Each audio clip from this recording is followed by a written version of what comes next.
Verdi by Janelle Cannon.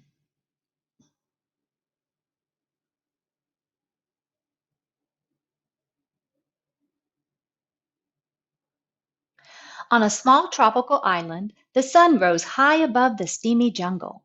A mother python was sending her hatchlings out into the forest, the way all mother pythons do.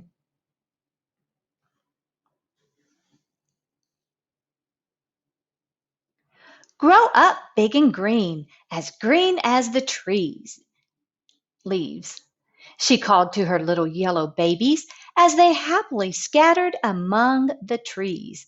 But Verdi dawdled.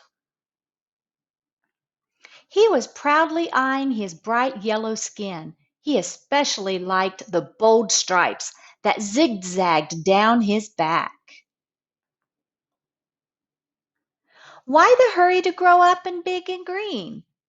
He wondered. Maybe some of the older snakes in the jungle could tell him.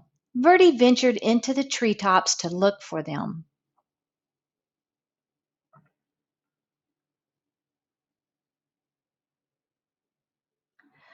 Umbles, Aggie, and Ribbon were lazing on some branches nearby. Verdi peered at their droopy green bodies. It's not polite to stare, chided Aggie.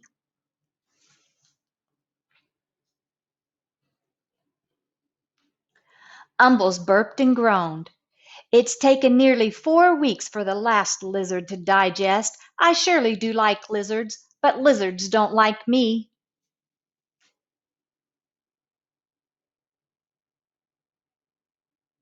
Why don't lizards like you? Asked Verdi. Don't interrupt, Umbles grumbled. Dear me, whined Aggie. If I don't shed soon, this itchy skin will drive me bananas.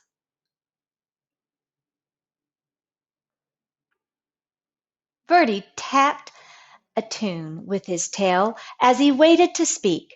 Stop that, Verdi. It makes me nervous, Ribbon complained. Besides, you'll never grow up to be properly green, always interrupting and constantly fidgeting. Verdi couldn't imagine being in such a hurry to be like them.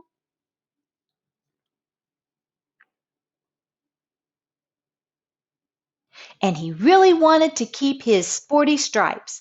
Hoping to find snakes that weren't so boring, Verdi slipped away.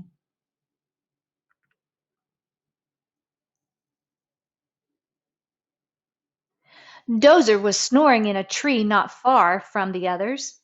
Hello, said Verdi. Do you want to climb trees with me?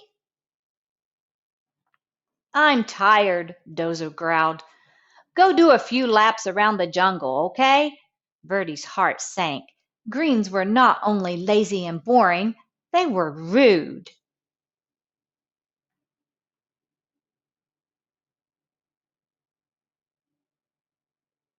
At the top of a very tall tree, Verdi gripped one branch with his tail and another with his little snake jaws. I will never be lazy, boring, or green, he thought. I will jump and climb and keep moving so fast that I will stay yellow and stripped forever.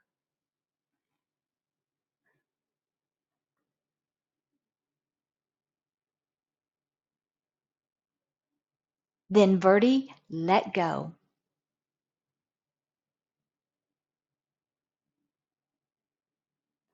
From a distance, the Greens watched. Oh my, they chorused.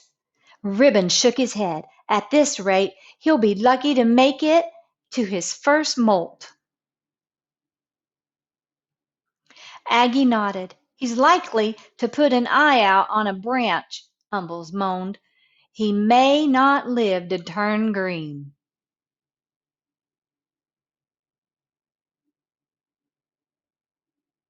But one day, Verdi's skin began to peel, revealing a pale green stripe stretching along his whole back. Cack! He gasped.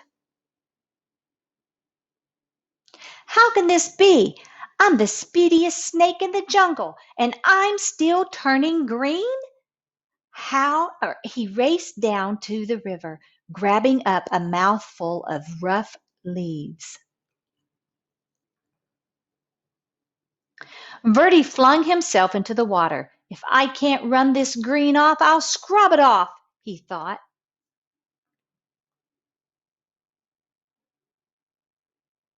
His frantic splashing caught the eye of a large bottom feeder, cruising the murky depths. Yum, the old fish hummed.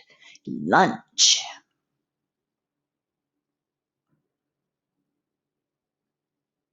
Before the fish could haul Verdi under, the frightened snake bit him on the nose. Ah, pooh! With a blast of his rubbery lips, the great fish sneezed, sending Verdi into the air, slapping onto the soggy shore. Verdi skidded out of reach.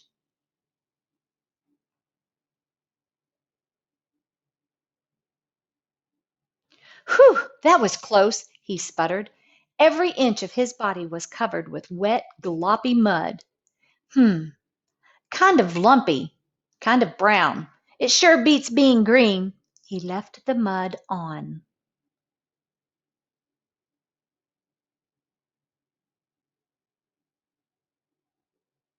But the soft brown muck dried into a hard gray shell, and Verdi could barely move. If he even budged, the stiff cracked off in jagged edges or jagged chunks. As each piece fell away, Verdi could see that his body was even greener than before. This is terrible, cried Verdi. He pictured himself hanging around the droopy loops, itching and complaining and worrying all day long like the greens. He looked up into the sky where the sun blazed a beautiful yellow, just the color he used to be. Then he pulled a vine to the top of the tree.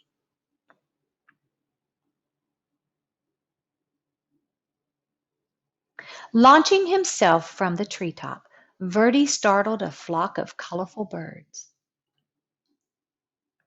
He became dizzy and with delight, sure the bright sun and his lofty speed would turn him golden again. In his joy, Verdi forgot he would fall back to earth.